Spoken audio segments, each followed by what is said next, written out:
उपासक जब तन मन से संतों का संग करता है तो उसे सिद्धांतों की प्राप्ति होती है। अगर सिद्धांत से नहीं चलता है तो सत्संगी नहीं है।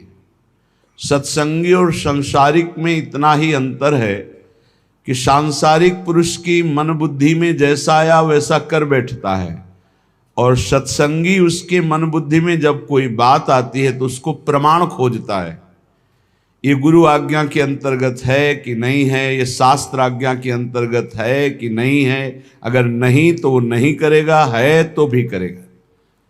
तो फिर उसका अध्यात्म में प्रवेश हो जाएगा। इसीलिए कह रहे हैं यहाँ सिद्धांत कि प्रथम होई हरि कृपा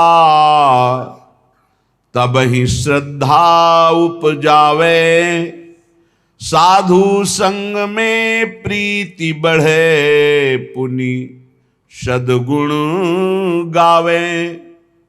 सबसे पहले हरि की कृपा हुई कि मनुष्य देह मिला। दूसरी कृपा हुई कि हमारी श्रद्धा भगवान और भगवान के भक्तों में हुई। ये भगवान की तरफ से मिली श्रद्धा है। इस श्रद्धा से जब हम संतों का संग किया, भगवत प्रेमी महाजनों का, तो उनके चरणों में हमारी श्रद्धा प्रीति बढ़ी, भगवान से भी अधिक। सातों सब मोहिमय जग देखा, मोते अधिक संत कर लेखा। बड़े श्रद्धावान भाग्यवान वो महत जन हैं जिनके हृदय में संतों के प्रति भगवंत से भी बढ़कर आदर है। बोले जब ऐसा संतों के प्रति आदर होता है तो उसमें भागवतिक सद्गुण प्रकाशित हो जाते हैं। भागवतिक सद्गुण से ही माया पर विजय प्राप्त की जाती है। माया जनित गुणों से माया पर विजय प्राप्त नहीं की जा सकती। भागवतिक सद्गुण भगवत प्रेमी महात्माओं के संग से आते हैं। जब किसी भगवत प्रेमी महात्मा को अपना प्रभु मान लिया जाता है, उनकी आज्ञा पालन की जाती है, तो भजन क्रिया जाने तब शब्द अर्थ पहचाने, होई अनर्थ निवृत्ति ज्ञान विज्ञान बखाने। जब संतों का संग किया जाता है तो भजन में प्रीति होती है, पक्का। भजन न होई संग बिनु, भजन बिना नहीं प्रेम। छिन्हु भजन न छाणिए, धरिए ध्रुवया नेम। भजनानंदी भगवत प्रेमी महात्माओं के संग का जब रंग चढ़ेगा तो भजन में प्रीति होने लगती है। भजन क्रिया जाने, कैसे भजन होता है। निरंतर भजन करने के लिए एक प्रक्रिया बताई थी आप लोगों को, अगर याद हो, कि अपनी जबान का अग्रभाग ऊपर के दांतों के जोड़ पे ऐसे लगा के बंद कर लो।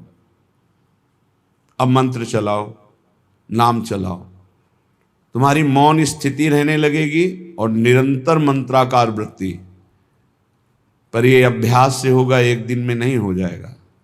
देखो ऊपर के जो दांत हैं उनके जोड़ में ऊपर मसूड़ों के पास अपनी जिह्वा का अग्रभाग मोड़ कर लगाइए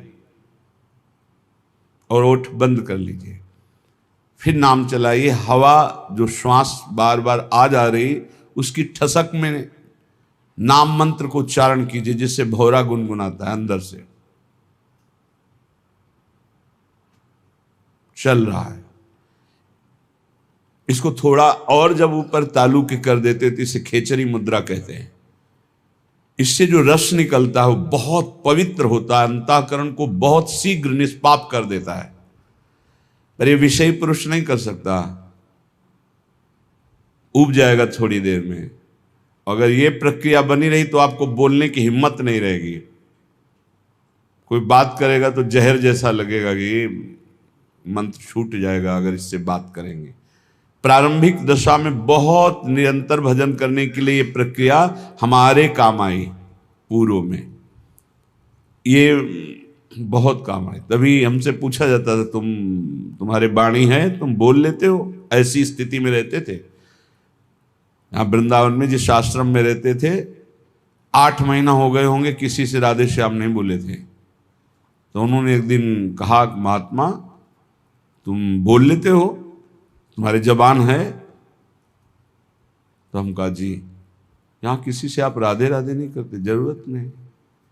जब राधे से राधे राधे हो रही तो और राधे राधे क्या करना है? अच्छा, क्योंकि अब वो जो जिस स्थिति में वही की बात समझेगा, आगे का तो समझेगा नहीं। आप अगर ये अभ्यास पकड़ लें तो निरंतर भजन करने की वृत्ति में पहला मौन और दूसरा निसंकल्प स्थिति जागरण कर देगा। और जो आपके अंदर अधिक मात्रा में रस निकलेगा जबान के नीचे से, इस प्रक्रिया से निकलता है। और ऊपर कर ले खेचरी मुद्रा में तो अमृत जैसा रस निकलता है, बहुत दिव्यता आती। भूख प्यास पर विजय प्राप्त करने की सामर्थ्य इसी रस से आती है। ये यौगिक क्रिया है। ऐसे करके ये मुद्रा है, शांत, आँख खुली है बंद, मंत्र चल रहा है। देखो आप कर सकते हो, आप लोग किए, मंत्र चला रहे हैं, एकांत में इस क्रिया को करके देखना। भजन क्रिया जाने तब शब्द अर्थ पहचाने। ये आप साधारण मत समझना, जो आपको नाम मिला है, मंत्र मिला है, इसका अर्थ प्रकाशित होता है। इष्ट देव, जैसे जैसे आपका मंत्र चलेगा, आपके हृदय में द्रवण क्रिया होगी। उस द्रवण क्रिया में सबसे बड़ी सावधानी है कि किसी से प्रियता ना होने पावे, नहीं हटा नहीं पाओगे। द्रवण क्रिया में यदि किसी से प्रियता हो गई तो छाप लग जाएगी। हृदय द्रवित होता है मंत्र जपने से, ध्यान रखना। उस समय किसी से भी अपनापन ना होने पावे। किसी से अपनापन हुआ तो इतने जोर का होगा कि उसे मिटाने के लिए फिर और डट के भजन करना पड़ेगा। हृदय में जब द्रवण क्रिया हो, ऐसा बावरापन चढ़े, तो उसे बिल्कुल बाहरी उदासी रखना चाहिए, किसी से प्रियता नहीं, तो सीधे इष्टाकार वृत्ति होती है। सारे अनर्थों का नाश हो जाता है। जो पाप कराने वाली प्रवृत्ति है, वासना और जो पाप, दोनों का, बोले होई अनर्थ निवृत्ति। जब साधु संग हुआ तो साधु संग से, गुरुजनों के प्रताप से भजन करने की पद्धति पता चली, कैसे भजन निरंतर किया जाता है। उससे हमारे हृदय में भजन का अर्थ प्रकट हुआ। उस अर्थ से सारे अनर्थ की निवृत्ति हो गई। पाप प्रवृत्ति, पाप, इनका नाश हो गया। तो बोले होई अनर्थ निवृत्ति। और जहां अनर्थ निवृत्ति हुई तो ज्ञान विज्ञान बखाने, अंदर ज्ञान जागृत हो गया। विज्ञान, जो ज्ञान हुआ उसका अनुभव हो गया उसे। थोथा ज्ञान नहीं, केवल वाणी वाला, अनुभव में आ गया, क्योंकि भजन है।